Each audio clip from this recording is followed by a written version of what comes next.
প্রায় 50 বছর পর মাওবাদী মুক্ত বাস্তার মোক্ষম জায়গা ছিল, ভয়ঙ্কর জায়গা ছিল মাওবাদীদের, এবং এখানে বহু যৌথ বাহিনীর সদস্য একেবারে নিহত হয়েছিলেন মাওবাদীদের বিস্ফোরণ। আর তারপরে মাওবাদী মুক্ত করতে বাস্তারকে বহু অপারেশন হয়েছে। লেটেস্ট যে অপারেশন, সেই লেটেস্ট অপারেশনে অন্তত 26 জন মারা গেছে, সর্বভারতীয় সাধারণ সম্পাদক সহ ওই মাওবাদীদের। আর 50 বছর পর এবার ঘোষণা হলো, টাটকা ছবি দেখছেন বাস্তারে, আর অতি বাম চরমপন্থা নেই।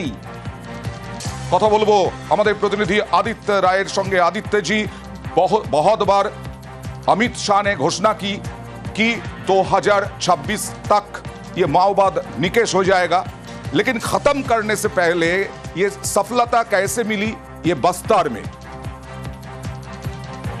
जी देखिए, बस्तर में जो सफलता मिली है इसमें जो है कि इसका पूरा श्रेय बस्तर में तैनात सुरक्षा बल के जवानों को जाता है, क्योंकि बस्तर वो जिला है जहां पर नक्सलवाद की सबसे पहले शुरुआत छत्तीसगढ़ में हुई थी। और बस्तर इसलिए बहुत मायने रखता है कि भले ही अभी भी छत्तीसगढ़ में 7 जो जिले हैं वो नक्सल प्रभावित है, लेकिन बस्तर जिला नक्सल मुक्त घोषित होने के साथ ही ये नक्सलवादियों के लिए एक आगाज है, फोर्स का एक आगाज है सुरक्षा बल के जवानों का, कि अब उनकी खैर नहीं है, अब नक्सलवाद जो है वो समाप्ति की तरफ है। और सुरक्षा बल के जवान उसके ताबूत में आखिरी कील जो है वो ठोक रहे हैं। केंद्रीय गृह मंत्री अमित शाह ने वादा किया था छत्तीसगढ़ की जनता से विधानसभा चुनाव छत्तीसगढ़ में कि 2026 मार्च तक वो छत्तीसगढ़ को नक्सलवाद से मुक्त कर देंगे। और उनके इस वादे के तहत केंद्रीय गृह मंत्रालय जो है वो जवानों के साथ पूरी तरीके से खड़े रहा।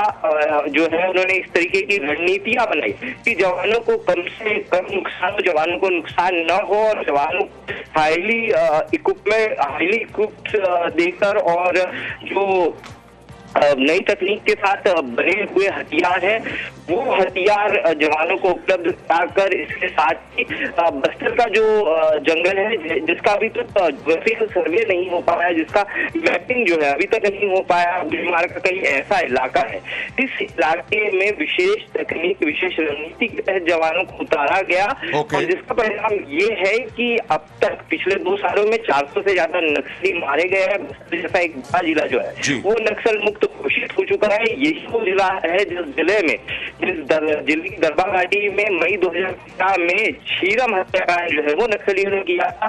कांग्रेस की पूरी सख्त को कई कांग्रेसी नेताओं को यहाँ पर खत्म कर दिया था। आज वो बस्तर जिला नक्सल मुक्त घोषित हो गया है।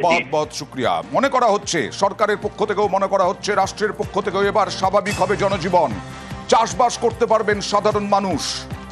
আর পুলিশের পক্ষ থেকে কি বলা হচ্ছে দেখুন। अनेक इलाकों को नक्सल आतंक से, नक्सल गतिविधि से हमने मुक्त कर दिया गया। शेष इलाकों में भी कार्रवाई लगातार जारी है। अनेक इलाका में सुरक्षा कैंप स्थापित करने के पश्चात जो बेहतरीन नक्सल विरोधी अभियान संचालित करने के साथ साथ विकास कार्य को भी गति दी गई थी।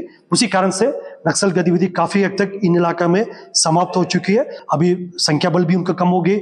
हम नक्सल का जो ताकत को अभी भी अंडर एस्टिमेट नहीं कर रहा, सावधानी पूर्वक हमको काम करने का आवश्यकता है। जिस तरीके से उनका सपोर्ट सिस्टम, उनके लॉजिस्टिक बेस समाप्त हो गए, जन समर्थन उनके बिल्कुल शून्य हो गए। इन सब परिस्थिति से हम पूरा अनुमान लगा सकता है और पूरा दावा भी कर सकता है आने वाला बहुत ही जल्दी नक्सल गतिविधि का पूर्ण रूप से समाप्त होगा।